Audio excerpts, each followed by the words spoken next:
భారత సమాజాన్ని అభివృద్ధి క్రమంలో నడపడానికి, ఆధునికత వైపు నడపడానికి ఆయన చేసినటువంటి ఇది రెండో కార్యక్రమం. ఆ తర్వాత అక్కడి నుంచి ఆయన ఎక్కడికి వెళ్ళాడు? కలకత్తా వెళ్ళాడు. ఒక చోటు నుంచి మరో చోటికి మనిషి ప్రయాణం చేస్తే మానవ జీవితంలో ఎంత మార్పు వస్తుందో చూడండి. ఇప్పుడు భద్రాచలం నుంచో, ఆదిలాబాద్ నుంచో, గోండులోనో, కోయల్లో మీరు ఇక్కడికి తీసుకొస్తే, ఒక్కసారి హైదరాబాద్ చూస్తే, యూనివర్సిటీ చూస్తే వాళ్ళ ఆలోచన విధానం అంతా మారిపోతుంది. వాళ్ళను ఒక 2 నెలలు మీరు ఇక్కడ ఉంచితే వాళ్ళ ఆలోచన క్రమంలో పరిపక్వమైన దృక్పథం ఏర్పడుతుంది. కనుక ఊరి నుంచి, చాంద్వానే గ్రామం నుంచి బెనారస్ వచ్చాడు. బెనారస్ నుంచి డిగ్రీ చదవడానికి, బీఎస్సీ చదవడానికి కలకత్తా వెళ్ళాడు. కలకత్తాలో మిలిటెంట్ పోరాటం నడుస్తుంది, విప్లవోద్యమం నడుస్తున్నది.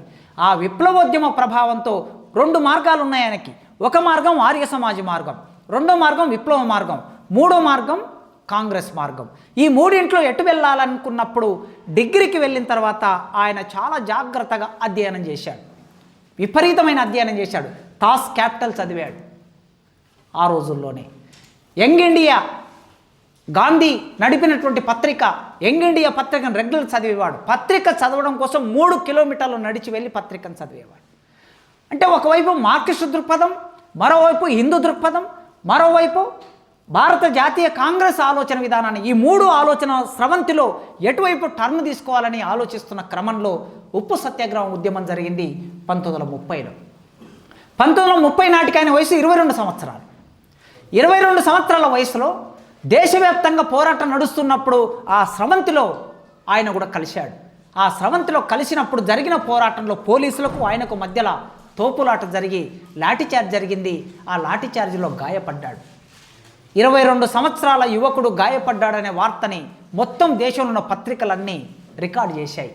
అది గాంధీ దృష్టిలో పడింది. వెంటనే రాజేంద్ర ప్రసాద్ కబురు పంపి బాబు జగ్జీవన్ రామును పిలిపించుకొని గాంధీ మాట్లాడాడు. మాట్లాడిన తర్వాత అడిగాడట గాంధీ, మా కాంగ్రెస్లో చేరుతావా అని.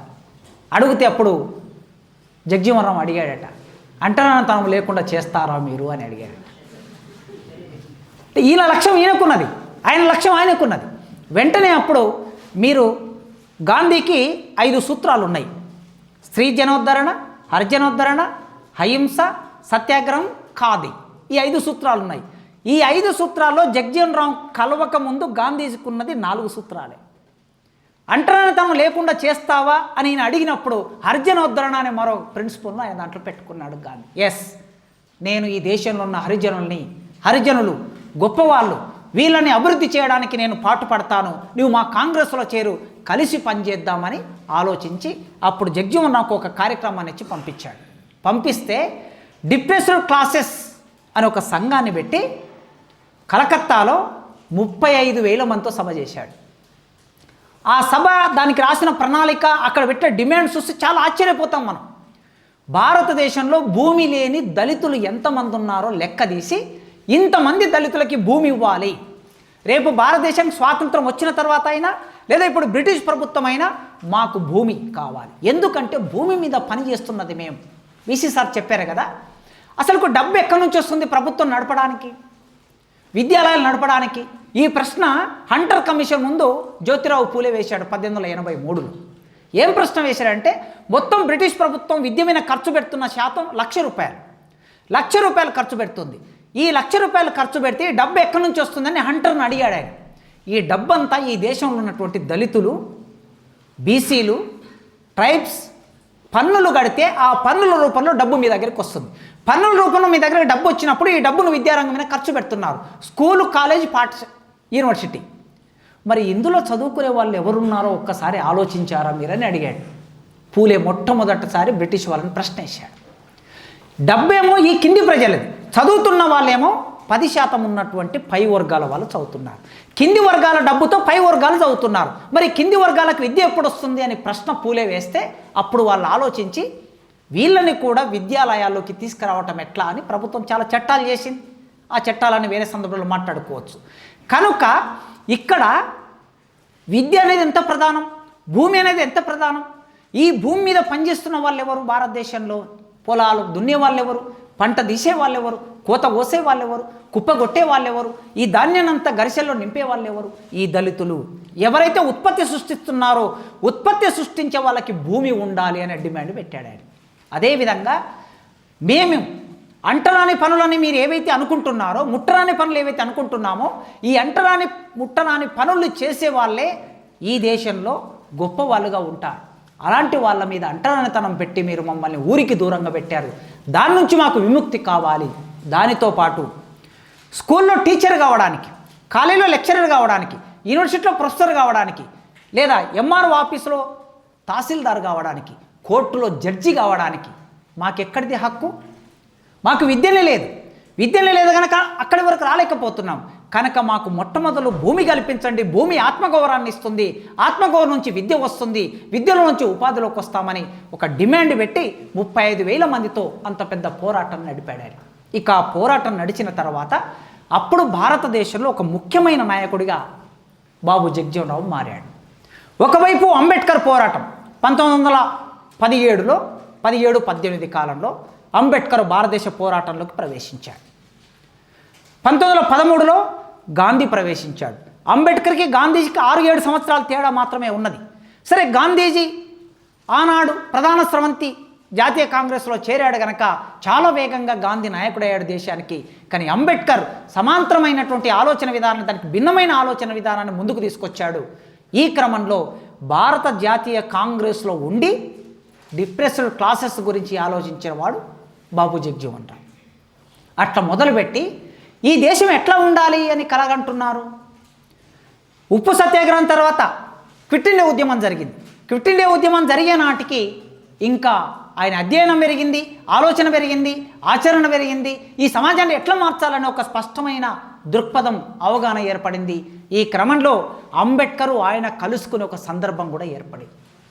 కలుసుకొని 1946లో భారత రాజ్యాంగ పరిషత్తు ఏర్పడినప్పుడు ఆ రాజ్యాంగ పరిషత్తులో అంబేద్కర్ సభ్యుడయ్యాడు, బాబు జగజ్జీవన్ రామ్ సభ్యుడయ్యాడు. తాత్కాలిక ప్రభుత్వం, బ్రిటిష్ వాళ్ళు ఏర్పాటు చేసిన తాత్కాలిక ప్రభుత్వంలో నెహ్రూ ప్రధానమంత్రిగా ఉంటే ఈయన అందులో మినిస్టర్గా చేరాడు. అతి చిన్న వయసులో మొత్తం క్యాబినెట్లో చిన్న మినిస్టర్ అనేవాళ్ళు ఆయన. ఆ విధంగా భారతదేశ నిర్మాణాన్ని ఆధునికత వైపు నడపడానికి, అభివృద్ధి వైపు నడపడానికి బాల్యం నుంచి, అంటే 9 సంవత్సరాల వయసు నుంచి మొదలు పెడితే 30 సంవత్సరాల వయసు వరకు అద్భుతమైన కాంట్రిబ్యూషన్ మనకు కనిపిస్తుంది. అక్కడితో ఆగకుండా ఈ మధ్య కాలంలో కొందరు జగజ్జీవన్ రామ్ గొప్పవాడా, అంబేద్కర్ గొప్పవాడా ఇట్లాంటి వాదనలు తీసుకొస్తున్నారు. ఎప్పుడు కూడా మనుషుల మధ్యన వైరుధ్యాన్ని క్రియేట్ చేసి ఒక పక్షం తీసుకోవటం అనేది సరైంది కాదు. భిన్నమైన అభిప్రాయాలు ఉంటాయి, తప్పేం కాదు. గాంధీ అభిప్రాయాలు గాంధీకి ఉన్నాయి, నెహ్రూ అభిప్రాయాలు నెహ్రూకు ఉన్నాయి. కానీ గాంధీ నెహ్రూను ప్రధానమంత్రిని చేశాడు కదా. వల్లభాయ్ పటేల్ అభిప్రాయాలు వల్లభాయ్ పటేల్కు ఉన్నాయి, నెహ్రూకి ఆయన అభిప్రాయాలు ఆయనకు ఉన్నాయి. ఇద్దరు కలిసి ఒకే దగ్గర పనిచేశారు కదా. అభిప్రాయాలు ఉండటం వేరు, కానీ వైరుధ్యం క్రియేట్ చేయటం వేరు. భిన్నమైన అభిప్రాయాలు ఉన్నమాట వాస్తవమే. ఈ భిన్నమైన అభిప్రాయాల్లో బాబు జగజ్జీవన్ రామ్కి కాంగ్రెస్లో ఉండి ఈ దేశం ఉన్నటువంటి డిప్రెస్డ్ క్లాసెస్కి హెల్ప్ చేయాలని ఆయనకున్నది. అంబేద్కర్ ఈ దేశంలో ఉన్నటువంటి బ్రిటిష్ వాళ్ళు ఈ ప్రజలకు చేసింది ఏమీ లేదు, శూన్యం. అదేవిధంగా గాంధీ అండ్ కాంగ్రెస్ చేసింది కూడా శూన్యం అనే అభిప్రాయం అంబేద్కర్కు ఉన్నది. కానీ ఈ ఇద్దరి ఏకసూత్రం ఎక్కడున్నది? డిప్రెస్డ్ క్లాసెస్ ఎవరైతే ఉన్నారో, అంటరాని వాళ్ళు ఎవరైతే ఉన్నారో వాళ్ళని అభివృద్ధి చేయటం అనేది వీళ్ళిద్దరి లక్ష్యం.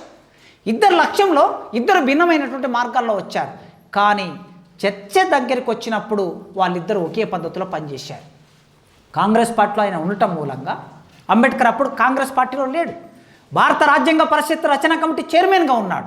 చైర్మన్గా ఉన్నప్పుడు అంబేద్కర్ ఒక అంశం ప్రతిపాదించాలనుకుంటాడు. 293 మంది సభ్యులు ఉన్న రాజ్యాంగ పరిషత్తులో ఆ సభలో ప్రతిపాదించినప్పుడు మరి కాంగ్రెస్ పార్టీ సపోర్ట్ చేయకుండా అంబేద్కర్ ప్రతిపాదన నెగ్గదు. కాంగ్రెస్ పార్టీ సపోర్ట్ చేయాలంటే కాంగ్రెస్ పార్టీ లోపల ఉన్నటువంటి బాబు జగజ్జీవన్ రామ్ ప్రధాన పాత్ర నిర్వర్తించాలి. రాత్రిపూట ఇద్దరు కలుసుకొని మాట్లాడుకొని మార్నింగ్ ప్రతిపాదన పెట్టేవాళ్ళు. ఏం మాట్లాడుకునేవాళ్ళు? నేను ఫలానా ప్రతిపాదన పెడుతున్నా, ఈ ప్రతిపాదన నెగ్గాలంటే నీ పార్టీలో ఉన్న ఓటింగ్ ప్రధానమైన అంశం అవుతుంది. అప్పుడు దీనికి బలాన్ని చేకూర్చే లేదా మెజారిటీని సమకూర్చే బాధ్యత నీ మీద ఉంటుందని అట్లా మాట్లాడుకొని పనిచేశారు. ఒక 5-6 కమిటీలో ఉన్నాడు ఆయన. అంబేద్కర్ 5-6 కమిటీలో ఉన్నారు, ఈయన చైర్మన్గా ఉన్నాడు. అట్లా వారిద్దరి మధ్యన ఒక సమన్వయంతో భారత రాజ్యాంగ రచన పూర్తి అయింది. రాజ్యాంగ రచన పూర్తి అయిన తర్వాత 1950లో అమల్లోనికి వచ్చాక అంబేద్కర్ గారు అతి కొద్ది కాలంలోనే మరణించారు. మరణించిన తర్వాత బాపూజీ ఇంకా చాలా కాలం జీవించి ఉన్నాడు, 86 వరకు, అంటే 56 నుంచి 86. దాదాపు ఒక 30 సంవత్సరాలు జీవించున్నటువంటి మనిషి ఒక మంత్రిగా ఈ దేశాన్ని ఎట్లా అభివృద్ధి క్రమంలో నడిపాడని వీసీ గారు ప్రస్తావన చేశారు. మొట్టమొదలు ఆయనకున్న విజన్ ఏమిటంటే, భారతదేశము ప్రజలందరి మధ్య ఒక సమన్వయం లేదు, భావ ఐక్యత లేదు. ఈ భావ ఐక్యత తీసుకురావడానికి అడ్డంకి ఏమున్నది అన్నప్పుడు కులమే ఒక ప్రధానమైన అడ్డంకి ఉన్నది. ఈ కులం ప్రధాన అడ్డంకి ఉంది కనుక దీని మీద ఆయన అనేక ఆలోచనలు చేసి ఉన్నాడు. హిందూ మహాసభ పెట్టి ఒక సమావేశం ఏర్పాటు చేశారు హిందూ మహాసభ వాళ్ళు. ఈ హిందూ మహాసభ ఆధ్వర్యంలో కులం మీద, అంటరానితనం మీద ఒక చర్చ జరుగుతున్నప్పుడు ఆయన అందులో పాల్గొన్నప్పుడు మతం మారితే కులం పోతుందా, ఈ చర్చ వచ్చింది. ఇవాళ మనం వింటూ ఉన్నాం, సుప్రీంకోర్టు నుంచి ఒక జడ్జిమెంట్ వచ్చింది. క్రైస్తవ మతంలోకి పోయిన వాళ్ళకు, ఎస్సీలకి, ముఖ్యంగా ఎస్సీలకి కులం లేదు కనుక అక్కడ రిజర్వేషన్లు వర్తించవు అని జడ్జిమెంట్ ఇచ్చింది. అసలు ఇలాంటి చర్చ ఇవాళ వీళ్ళు ఇంత చదువుకున్న వాళ్ళు, పెద్దవాళ్ళు సుప్రీంకోర్టులో చర్చ చేస్తున్నారు. కానీ చాలా ప్రాథమిక స్థాయిలో క్రైస్తవ మతంలోకి వెళితే కులం పోతుందా, బౌద్ధ మతంలోకి వెళితే కులం పోతుందా, ఇస్లాం మతంలోకి వెళితే కులం పోతుందా, ఈ విషయాల మీద హిందూ మహాసభలో చర్చ జరిగినప్పుడు ఆ చర్చలో పాల్గొని ఏ మతంలోకి పోయినా కూడా కొద్దిపాటి వెసులుబాటు లభిస్తుంది తప్ప భారతదేశంలో కులం ఉన్నంత వరకు ఏ మతంలోకి వెళ్ళినా కులం పోదు.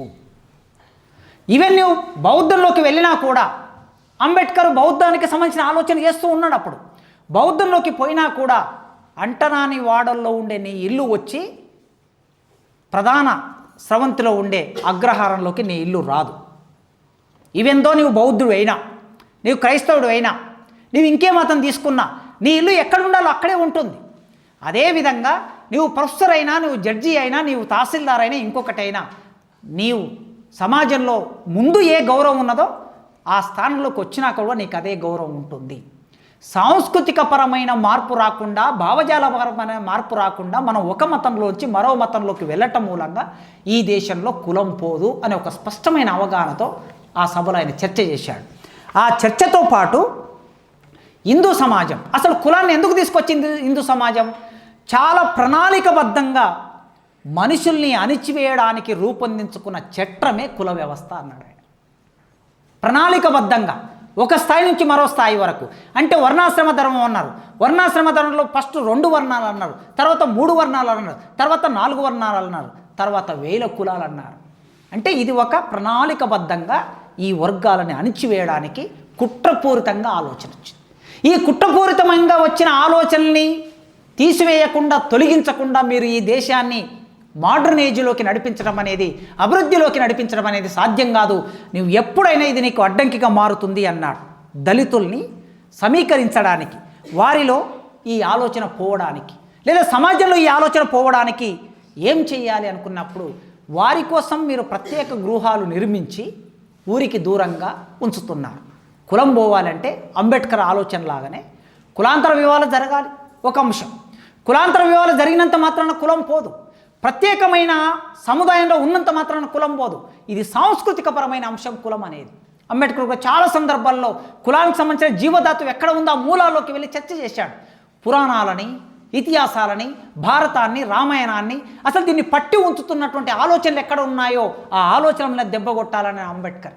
ఈయన కూడా సాంస్కృతికపరమైనటువంటి అంశంగా కులం వెంట నడుస్తూ ఉన్నది.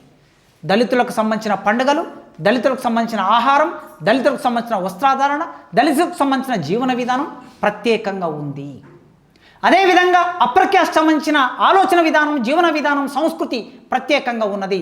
సంస్కృతి అనే ఒక మాటంలో ఇది ఏకశిల సదృశ్యంగా లేదు, ఇది భిన్నమైన పద్ధతిలో ఉన్నది. అందుకే ఈ ఏకశిల సదృశ్యంగా లేని సంస్కృతి ఉన్న చోట మనం అనుకున్నంత సులభంగా కులాన్ని నిర్మూలించలేము. దానికి ఒక సుదీర్ఘమైన పోరాటం ఉండాలి, సుదీర్ఘమైన ప్రణాళిక ఉండాలని ఆయన ఆ రోజుల్లో కోరుకున్నాడు. విద్యా ఉద్యోగాలు వీళ్ళు ప్రధాన స్రవంతిలోకి రావాలి. ఎలా వస్తారు? ఇప్పుడు చాలామంది చర్చ చేస్తున్నారు.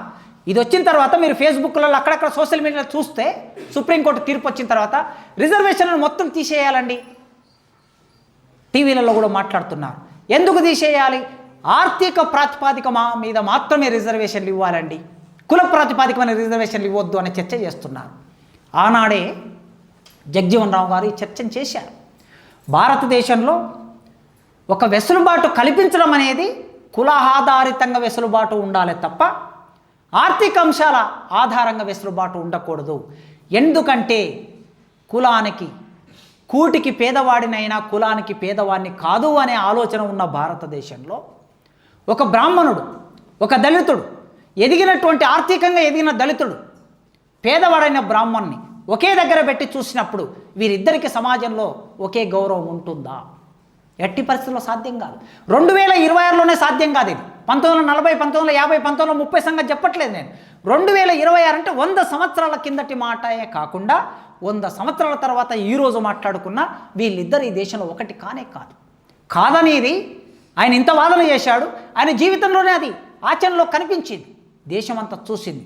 అందుకే విద్యా ఉద్యోగ రంగాల్లోకి తీసుకొచ్చినప్పుడు కులానికి సంబంధించిన ఆ ఘనీభవించిన స్థితి ఉంటుంది కదా, అది పలచబారాలి, అది మసకబారాలి.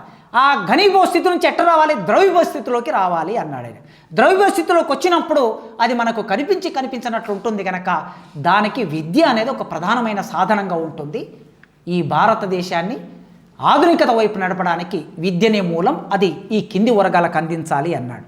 సామాజిక జీవితం పురోగతిలోకి వెళ్ళాలంటే మొట్టమొదలు ఆలోచనల్లో మార్పు తీసుకురావాలి, అంటే దృక్పథంలో మార్పు తీసుకురావాలి. ఈ తప్పుడు నిర్మాణం మీద ఆధారపడినటువంటి కులం, తప్పుడు నిర్మాణం అంటే ఏమిటి అంటే చాతుర్వర్ణ వ్యవస్థ అనేది ఒక తప్పుడు నిర్మాణం. బ్రహ్మ తల నుంచి, చేతుల నుంచి, తొడల నుంచి, పాదాల నుంచి పుట్టారనే ఒక సూత్రీకరణ చేశారు. ఇది తప్పుడు నిర్మాణం, ఇది అశాస్త్రీయ నిర్మాణం. దీని మీద ఆధారపడినటువంటి కులాన్ని తీసివేయాలంటే మళ్ళీ ఆ భావజాలంలోకి వెళ్ళి మనం పనిచేయాలి. గ్రామీణ వ్యవస్థ స్వయం సమృద్ధిగా మారాలి. ఎప్పుడైనా ఇది గ్రామీణ వ్యవస్థ మరో వారి మీద ఆధారపడితే, గ్రామంలో ఉన్నటువంటి ఉత్పత్తి మీద ఆధారపడిన వాళ్ళు, ప్రపంచీకరణ వచ్చిన కాలంలో కొద్దిమంది చర్చ చేశారు. ప్రపంచీకరణ మంచిదే ఇండియాకి. ఎందుకు మంచిదంటే చెప్పులు కుట్టే మాదిగవాడు, డప్పు కుట్టే మాదిగవాడు, బ్యాగరివాడు, లేకపోతే ఒక కుమ్మరివాడు, ఇంకొక రకరకాల కులాల వాళ్ళు ప్రపంచీకరణ వస్తే వాళ్ళు చేసే పని వెళ్ళిపోతుంది, కొత్త వస్తువు అక్కడ ప్రవేశిస్తుంది కనుక కులానికి సంబంధించిన మూలం దెబ్బతింటుంది అని రాశారు, ఆలోచించారు. సాధ్యమైంది అది? చెప్పు కుట్టడం, డప్పు కొట్టడం, బ్యాగర్ పని చేయటం, కుమ్మరి పని చేయటం లేదా చేనేత పని చేయటం అనేది తగ్గిపోయి వాళ్ళు నిరాశ్రయులైపోయి పట్టణంలో మరో పనిలోకి వెళ్ళారు తప్ప కులం పోలే. గ్రామంలో కులం పోలే, పట్టణంలో కులం పోలే. కులం ఇంకా బలంగా తయారవుతున్న ఆలోచన చూస్తూ ఉన్నాం. మేము చదువుకునే రోజుల్లో స్కూళ్ళల్లో కులం గురించి చర్చ ఉండేది కాదు. ఇవాళ మా పిల్లలు చదువుకుంటున్న రోజుల్లో కులం గురించి చర్చ చేస్తున్నారు. 8వ తరగతి చదివే వరకు కూడా నా బిడ్డకి కులం తెలియదు, మా కులం ఏమిటో తెలియదు, మా ఇంట్లో చర్చనే ఉండదు కనుక. సడన్గా 8వ తరగతిలో ఒకరోజు వచ్చి మనది ఏ క్యాస్ట్ నాన్న అని అడిగింది. ఆశ్చర్యపోయాను. ఒక మంచి స్కూల్లో చదువుకుంటున్నటువంటి చోట ఎందుకు కులం గురించిన చర్చ వచ్చింది అని అంటే, మేము బ్రాహ్మణము, మేము గౌడ్లము, మేము రెడ్లము ఇట్లా అందరూ చెప్పుకున్నారట. మరి మీదే క్యాస్ట్ అని అడిగారట. ఆ అమ్మాయికి తెలియదు ఏం క్యాస్ట్ అనేది. ఇది సిచ్యువేషన్. అంటే ఇది 2026, 20ల కాలంలో ఎందుకు స్కూళ్ళలో మనం చదువుకున్న రోజుల్లో చర్చ లేదు. వివక్ష ఉంది, కనిపించినట్లు వివక్ష ఉంది, మనందరం అనుభవించాం. కానీ ఇంత వేరేట్గా చర్చ జరగటం అనేది చూడలేదు. ఊళ్ళల్లో ఎవరి వాడలు అక్కడ ఉన్నాయి. కానీ వాళ్ళ హైదరాబాద్లో గేటెడ్ కమ్యూనిటీలు, రెడ్లందరూ కలిసి ఒక గేటెడ్ కమ్యూనిటీ, బ్రాహ్మణులందరూ కలిసి ఒక గేటెడ్ కమ్యూనిటీ. ఏమిటండి ఇది? అంటే కులం పోయింది అని అనుకోవాలన్నా, కులం ఉంది అనుకోవాలి?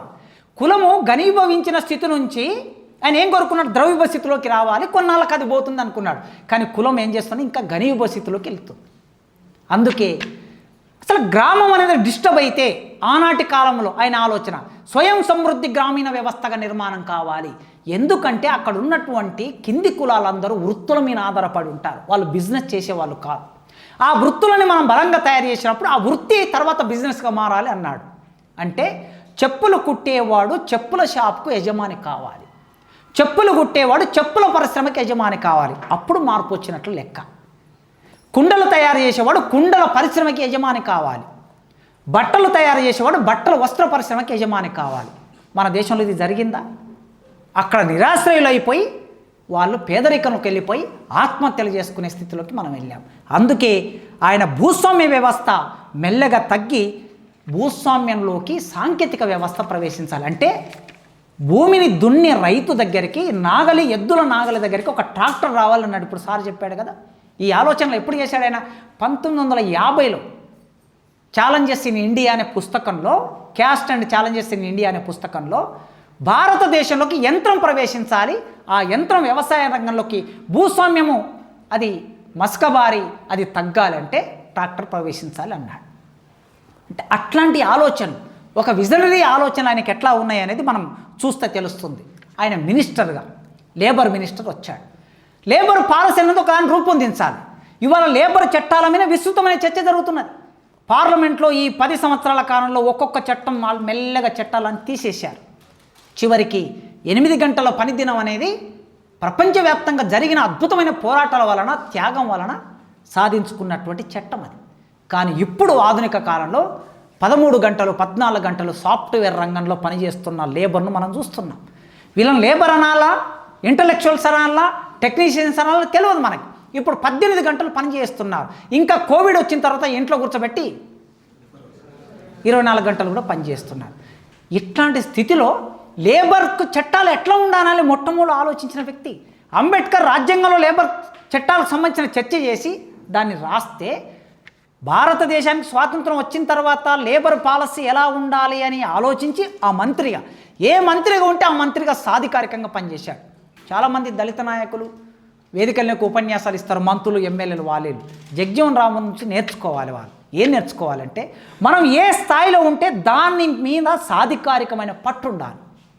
కింది వాళ్ళు చెప్తే ఫైలు మీద సంతకం పెట్టడం కాదు, ఫైలు చదవాలి, ఏముందో అర్థం చేసుకోవాలి, దాని చుట్టూ ఏముంటో తెలియాలి. అప్పుడు మాత్రం మనం సరిగ్గా నడపగలం. లేకపోతే నేమ్సేక్, మామూలుగా ఆటోగ్రాఫ్ సిగ్నేచర్ అంటాం కదా, ఈ నేమ్సేక్గా ఆటోగ్రాఫ్ సిగ్నేచర్ చేస్తే సమాజం మారదు. కనుక పోరాటంలో భాగంగా ఎదిగిన మనిషి కావటం మూలంగా, కింది వర్గాల నుంచి వచ్చిన మనిషి కావటం మూలంగా లేబర్ పాలసీ రూపొందించి కార్మికులకి జీవిత భద్రత ఉండాలి. ఆ జీవిత భద్రత ఉండాలంటే ఇప్పుడు మనం చాలా చెప్తున్నాం కదా, వెలుతురు ఉండాలి, పని చేసే చోట వెలుతురు ఉండాలి, పని చేసే చోట సేఫ్టీ ఉండాలి అని ఇంత పోరాటం చేసి చట్టాలు రూపొందించుకుంటే ఇప్పుడు పని చేసే చోట గాలి వెలుతురు లేకుండా, భద్రత లేకుండా, సేఫ్టీ లేకుండా పని చేస్తూ ఉన్నారు. మేము మొన్న కర్నూలు పోతూ ఉంటే, వస్తూ ఉంటే ఒక పెద్ద ఎలక్ట్రిక్ లైన్ ఉంది.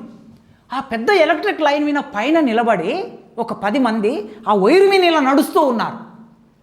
హై టెన్షన్ వైర్స్ పోతుంటాయి కదా, పెద్ద పెద్ద లైన్స్. నేను ఒక్కసారి నా గుండె ఆగినంత పని అయింది. అరే, ఆ మనిషి ఎట్లా నిలబడ్డాడు, ఏం సేఫ్టీ ఉంది, అక్కడ నుంచి కింద పడితే వాడి పరిస్థితి ఏమిటి? ఇది ఇవాళ 100 అంతస్తుల మేడల్లో పనిచేస్తున్నారు కదా, వాళ్ళ పరిస్థితి ఏమిటి? చట్టాలు రోజు రోజుకి ఈ దేశాన్ని పరిపాలిస్తున్న పాలకులు నిర్వీర్యం చేస్తూ ఉన్నారు. 2 పూటల తిండి తిన్నప్పుడే నిజమైన స్వాతంత్రం. ఈ దేశంలో మనిషి ఇవాళ మనం 3 పూటలు అడుగుతున్నాం. 3 పూటలు తినని మనుషులు ఎంతమంది ఉన్నారు? ప్రభుత్వ లెక్కల ప్రకారం 3 పూటలు తినని మనుషులు 40 కోట్ల మంది ఉన్నారు. పేదవాళ్ళు ఎంతమంది ఉన్నారు? వాళ్ళే చెప్తున్నారు కదా, దేశ ప్రధానమంత్రి గారే చెప్పారు, 80 కోట్ల మందికి మేము ఏం సప్లై చేస్తున్నాం, నిత్యావసర సరుకులు సప్లై చేస్తున్నాం అన్నాడు ఆయన ఎలక్షన్ క్యాంపెయిన్లో. 80 కోట్ల మందికి, 145 కోట్ల మందిలో 80 కోట్ల మందికి నువ్వు సప్లై చేస్తే India is shining or not? ఇది వెలుగుతుందా? ప్రశ్న వేసుకోవాలి. చాలా ఆయన ఆలోచనలు మనిషికి అన్నం పెట్టాలి. తిండి కలిగితే కండ కలదోయ్, కండ కలవాడేను మనిషి, ఈసురోమని మనుషులుంటే దేశమే గతి బాగుపడునోయ్ అని మహాకవి చెప్పిన మాటని ఒక మంత్రిగా ఆలోచించాడు. కమ్యూనికేషన్ మంత్రిగా ఏం చెప్పాడు? సార్ చెప్పాడు కదా, ఇప్పుడు ఆయన ఏం చేశాడు? ఎంత విచిత్రం అంటే, దేశం అభివృద్ధి క్రమంలో నడవాలంటే 50 ఏళ్ల కిందట చేసిన ఒక పని మరింత ముందుకు వెళితే అది అభివృద్ధికరంగా, అట్టడుగులోకి వెళితే అభివృద్ధికరంగా మారినట్లు లెక్క. ప్రైవేటు రంగంలో ఉన్నటువంటి విమానయానాన్ని తీసుకొచ్చి ప్రభుత్వ రంగంలోకి మారుస్తే ఆయన, ఇవాళ ప్రభుత్వ రంగంలో ఉన్న విమానయానాన్ని ప్రైవేటు రంగంలోకి మారుస్తే ఏమిటండి ఇది? ఆయన విజన్ ఏమిటి? సామాన్యుడు కూడా విమానం ఎక్కాలి, సామాన్యుడు కూడా రైలు ఎక్కాలి, తక్కువ ధరకు ఎక్కాలి అనే ఆలోచన చేశారు. అట్లా ఆలోచన చేసి ఇండియన్ ఎయిర్లైన్స్ను, ఎయిర్ ఇండియాని జాతీయం చేసి, పోస్ట్ ఆఫీసులు ఎంత ఆశ్చర్యం అంటే, పోస్ట్ ఆఫీస్ మీద పోస్ట్ మ్యాన్ మీద దేవరకొండ బాలగంగాధర్ తిలక్ తపాల బంట్రుతో ఒక అద్భుతమైన పోయం రాశాడు. ఆ పోయం చదివితే మేమందరం తన్మయత్వానికి గురయ్యాం చిన్నప్పుడు, అంటే ఎంఏ స్థాయిలో లిటరేచర్ చదువుకునే రోజుల్లో. ఒక పోస్ట్ మ్యాన్, నిజానికి మా ఇండ్లలోకి పోస్ట్ మ్యాన్ వచ్చే పరిస్థితి ఏం లేదు, ఎందుకంటే మాకేం ఉద్యోగాలు కూడా లేవు. కానీ చదువుకునేటప్పుడు స్కూళ్ళల్లో ఎవరో మిత్రుడు ఒక లేఖ రాస్తే, లేదా అమ్మ నాయన ఒక 10 రూపాయలు 20 రూపాయలు మనీ ఆర్డర్ చేస్తే వాటి కోసం ఎదురు చూసినప్పుడు పోస్ట్ మ్యాన్ ఎట్లా ఉండేవాడని అనుభవంలోకి వచ్చింది. అట్లాంటి తపాలా సమాజంలో అందరిలోకి వెళ్ళలేదు. కొన్ని పట్టణాల్లోనే పెట్టారు పోస్ట్ ఆఫీసులని. సామాన్యుల దగ్గరికి కూడా చేరాలి అంటే ఎంతమంది దగ్గరికి చేరాలి? 2000 మందికి ఒక పోస్ట్ ఆఫీసు ఉండాలి అని ఒక ఆలోచన చేశాడు. అంటే మేజర్ గ్రామ పంచాయతీ, ఇవాటి లెక్కలు చూస్తే మేజర్ గ్రామ పంచాయతీ. అంతకుముందు ఎంతమందికి? 5000 మందికి 10,000 మందికి ఒక పోస్ట్ ఆఫీస్ అంటే పట్టణాల్లో పోస్ట్ ఆఫీస్ ఉంది. ఇప్పుడు మనం తాలూకా అనేది అనుకుంటున్నామో ఆ తాలూకా జిల్లా అనుకుంటున్నవి ఆనాడు 10,000 జనాభా. అట్లా ఆయన 2000 మందికి ఒక పోస్ట్ ఆఫీస్ ఉండాలని ఆలోచన చేసి 5,000 కొత్త పోస్ట్ ఆఫీస్ని నెలకొల్పాడు. ఇక రైల్వే మంత్రిగా ఆయన చేసిన అద్భుతమైన పని ఏమిటంటే భారతదేశ గమనాన్ని మార్చడానికి, ముఖ్యంగా మాలాంటి వాళ్ళ జీవితాలు. మా ఊరికైతే రైలు రాలేదు, కానీ చక్రపాణి సారు వాళ్ళ ఊరికి కూడా రైలు పోలేదు. కానీ ఉందా సార్ రైల్వే లైన్ అక్కడ? మా వైపు కూడా నల్లమల వైపు రైలు రాలే. కానీ విశాఖపట్నం నుంచి కర్నూలుకు రైలు వెళ్ళింది, విశాఖపట్నం నుంచి కర్నూలుకు రైలు మార్గం వచ్చేది. ఈ క్రమంలో విశాఖపట్నం నుంచి వచ్చే రైలు ఖమ్మంలో ప్రవేశిస్తుంది, తెలంగాణలోకి వరంగల్లో ప్రవేశిస్తుంది, హైదరాబాద్కు వస్తుంది, షాద్నగర్కు వస్తుంది, జడ్చర్లకు వస్తుంది, అలంపూర్కు గద్వాలకు వస్తుంది, కర్నూలుకు వెళ్తుంది. ఈ రైలు మార్గం వచ్చినంత మేర మా దళితుల జీవితాల్లో మార్పు వచ్చింది. మీరు వరంగల్ వెళ్ళి చూస్తే వరంగల్లో జనగామ నిండా దళిత డాక్టర్లు కొన్ని 100 మంది ఉంటారు. మీరు జనగామలో ఉన్న హాస్పిటల్స్ అన్నీ కూడా దళితులవే. ఎందుకు సాధ్యమైంది అది? రైల్వే శాఖ మంత్రిగా ఉన్న తర్వాత ఒక ఆలోచన చేశాడు. ఈ దళితులకి ఉద్యోగాలు కల్పించాలంటే చదువుకున్నటువంటి డిగ్రీ ఉన్న వాళ్ళు లేనప్పుడు సామాన్యులకు కూడా చదువుకొని వాళ్ళకు కూడా ఉద్యోగాలు ఎట్లా ఇవ్వాలి అని ఆలోచన చేసి గ్యాంగ్మెన్ ఉద్యోగాలు ఇచ్చాడండి. 78,000 గ్యాంగ్మెన్ ఉద్యోగాలు ఇచ్చాడు ఆయన. 78,000 అంటే 78,000 కుటుంబాలని అర్థం. ఇక్కడ 78,000 కుటుంబాలకి, కుటుంబంలో ఒక మనిషికి ఉద్యోగం వస్తే ఆనాడు నెలకి 30 రూపాయల జీతమే కావచ్చు, 50 రూపాయల జీతమే కావచ్చు, అసలు ₹1 కూడా ఖర్చు పెట్టని జీవితాల నుంచి వచ్చినటువంటి వాళ్ళం కదా. 30 రూపాయలు నెలకు వస్తుందంటే ఆ 30 రూపాయల్లో ఒక 5 రూపాయలు 10 రూపాయలు పెట్టి బిడ్డని చదివిస్తే ఆ పిల్లల్లో ఒకరికి ఉద్యోగం వస్తే, ఒక డాక్టర్ అయితే 10 కుటుంబాలు బాగుపడతాయి. ఒక్క దళితుడికి ఉద్యోగం వస్తే ఒక దళితుడు ఆ కుటుంబం ఒకటే కదా, ఆ కుటుంబాన్ని ఆశ్రయించుకొని 10 కుటుంబాలు ఉంటాయి. కనుక అట్లా వాళ్ళ జీవితాల్లో మార్పు తీసుకొచ్చాడు. భారతదేశంలో ఒక మంత్రి ఒక స్థానంలో ఉన్నప్పుడు, తాను చేయగలిగే స్థానంలో ఉన్నప్పుడు ఏం చేయగలడు అనేది ఆయన నుంచి నేర్చుకోవాలి. ఇక ఆయన డెమోక్రసీని ప్రేమించినటువంటి ఈ విషయం చెప్పి ముగిస్తా. నేను ప్రజాస్వామ్య ప్రేమికుడు. ఎందుకంటే స్వాతంత్రోద్యమంలో భాగంగా మిలిటెంట్ పోరాటం చేసి జైలుకు పోయినటువంటి వాడు కదా. జైలు అనేది మనిషికి చాలా కొత్త జీవితాన్ని నేర్పిస్తుంది. సమాజంలో ఆచరణలో ఉన్నటువంటి వాడు ప్రజా పోరాటంలో భాగంగా, ఆ ప్రజా పోరాటంలో భాగంగా ఉన్నవాడు కనుక ప్రజాస్వామ్యం విలువ ఏందో తెలుస్తుంది. ఎప్పుడు తెలుస్తుంది అంటే జైలు వేసినప్పుడు తెలుస్తుంది ఎవరికైనా. అందుకే దేశంలో ప్రజాస్వామ్యానికి వ్యతిరేకంగా మాట్లాడే వాళ్ళందరినీ తీసుకెళ్ళి జైలు పడేయాలి 1 సంవత్సర కాలం, కనీసం 6 నెలలు. అప్పుడు ప్రజాస్వామ్యం. అంటే కనీసం సూర్యుని చూసే అవకాశం ఉండదు జైల్లో, చంద్రుని చూసే అవకాశం ఉండదు, పక్క మనిషితో మాట్లాడే అవకాశం ఉండదు అండ జైల్లో పడేస్తే. అట్లాంటి స్థితి అనుభవించిన వాడు గనక ప్రజాస్వామ్యం అంటే ఇష్టం. ఆ ప్రజాస్వామ్యం మనిషికి ఒక గాలినిస్తుంది, ఒక ఆలోచన ఇస్తుంది, ఒక దృక్పథాన్ని ఇస్తుంది అనే ఆలోచన కలిగిన వాడు. అందుకే ఇందిరాగాంధీ ఎందుకు అసలుకినా గుర్తింపుకు నోచుకోలేదు?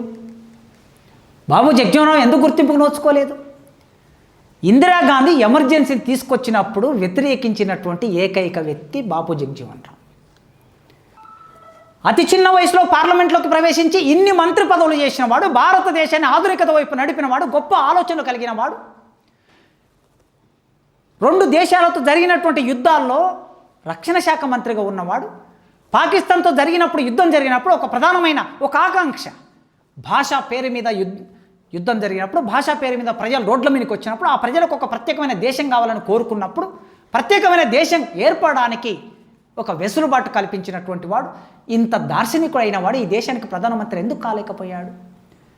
దార్శనికత లేని వాళ్ళు, కుర్చీలో కూర్చోలేని వాళ్ళు, పార్లమెంట్లో కూర్చొని నిద్రపోయిన వాళ్ళు కూడా ఈ దేశానికి ప్రధానమంత్రులు అయ్యారు కదా. నన్ను క్షమించమని కోరుతున్నాను, ఎందుకంటే గౌరవనీయులైనటువంటి ప్రధానమంత్రులు కనుక. మరి ఇంత విజనరీ స్వాతంత్ర పోరాట నాయకుడు ఎందుకు కాలేకపోయాడు? నీలం సంజీవరెడ్డి ఎందుకు పార్లమెంటును రద్దు చేసి ఎన్నికల్లోకి పంపించాడు? కేవలం బాబు జగ్జీవన్ రామ్ ప్రధానమంత్రి అవుతాడనే ఏకైక కారణంతో ఆయనను ప్రధానమంత్రి కాకుండా ఉండడం కోసం రద్దు చేసి ఎన్నికల్లోకి వెళ్ళారు. కనుక ఈ దేశంలో కులం అనేది ఎంత దూరం ప్రయాణిస్తే, మనిషి ఎంత దూరం ప్రయాణిస్తే కులం కూడా అంత దూరం ప్రయాణిస్తుంది.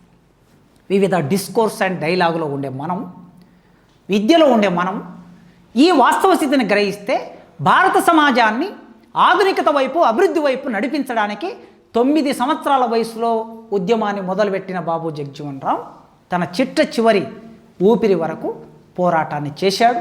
ఈ దేశ నిర్మాణంలో భాగమయ్యాడు. ఆయన గురించి మాట్లాడుకోవడం అంటే కేవలం మాట్లాడుకోవడమే కాదు, కేవలం దండేసి నమస్కారం పెట్టడమే కాదు. నేను కోరుకునేది ఏమిటంటే, ఎవరైనా సారు కూడా చెప్పారు వీసీ గారు, వారి ఆశయాలని, వారి సిద్ధాంతాలని, వాళ్ళ ఆలోచనల్ని మనం ఆచరణలో పెట్టాలి. మాట్లాడినంత సులభం కాదు ఆచరణలో పెట్టడం అంటే, చెప్పి రాసినంత సులభం కాదు ఆచరణలో పెట్టడం అంటే. ఆచరణ అనేది అన్నిటికీ గీటరాయి అంటారు కదా, ఈ అన్నిటికీ గీటరాయి అనేటువంటిది మనం క్లాసిఫైడ్ కావడానికి ఎట్లా ఆలోచిస్తాం మన సమాజంలో. వాస్తవాన్ని గుర్తించినప్పుడు ఇది సాధ్యమవుతుంది. అసలు కులమే లేదు అని అనేటటువంటి వాళ్ళు ఉన్న రోజుల్లో క్లాసిఫైడ్ ఎక్కడ జరుగుతుందండి? లేదా పితృస్వామ్యమే లేదని అనే వాళ్ళు ఉన్న ఈ రోజుల్లో ఏదో 1-2 సంఘటనలు జరిగిన చోట భార్య ఏమన్నా భర్తను కొట్టిందని, భార్య భర్తను చంపిందని, ఇక స్త్రీల ఆధిపత్యం పెరిగిపోయిందని ఆలోచించి సోషల్ మీడియాలో రాస్తున్నటువంటి ఈ రోజుల్లో విషయాన్ని గ్రహించడానికే సిద్ధంగా లేం మనం. అందుకే ఇవాళ ఈ దేశము ఘనీభవించే స్థితిలోకి నెట్టబడుతున్నది. ఈ స్థితిలో కొద్దిగా మనం ఆలోచన పరులుగా ఉన్నాం కనుక ఆలోచిద్దాం. జగ్జీవన్ రామ్, అంబేద్కర్, పూలే, ఈ వరుస క్రమం ఒకటి ఉన్నది. ఈ వరుస క్రమంలో ఇలాంటి డైలాగ్స్ నడపటం అనేది, చర్చలు చేయటం అనేది సార్ ప్రారంభించారని చెప్తూ ఉన్నారు కనుక దీన్ని కంటిన్యూ చేయాలి. మనం నిరంతరం చైతన్యం కావడానికి, కొత్త ఆలోచనలు పొందడానికి, కొత్త ఆచరణలోకి వెళ్ళటానికి ఈ యూనివర్సిటీ, నేను ఉస్మాన్ యూనివర్సిటీలో సీట్ వస్తుందో రాదో, పీజీ చదువుకుంటానో లేదని నిజాం కాలేజీలో డిగ్రీ అయిపోగానే ఒక్కసారి చూద్దాంలే అని చెప్పేసి పొలిటికల్ సైన్స్లో జాయిన్ అయ్యాను. ఇక్కడ నేను పొలిటికల్ సైన్స్లో జాయిన్ అయ్యి అక్కడ సీట్ రాగానే దీన్ని రద్దు చేసుకొని అది కంటిన్యూ చేశాను. కనుక ఒక రకంగా మొట్టమొదటి అడ్మిషన్, పీజీ అడ్మిషన్ అనేది నాకు ఈ యూనివర్సిటీలోనే. అలాంటి చోట ప్రేమతో, ఆత్మీయంగా గంట చక్రపాణి గారు, ధర్మానాయక్ గారు, మీరందరూ నన్ను ఇక్కడికి పిలిచి ఈ 4 మాటలు మీతో పంచుకునే అవకాశం కల్పించిన మీకు పేరు పేరున వందనాలు తెలియజేస్తూ ముగిస్తున్నాను.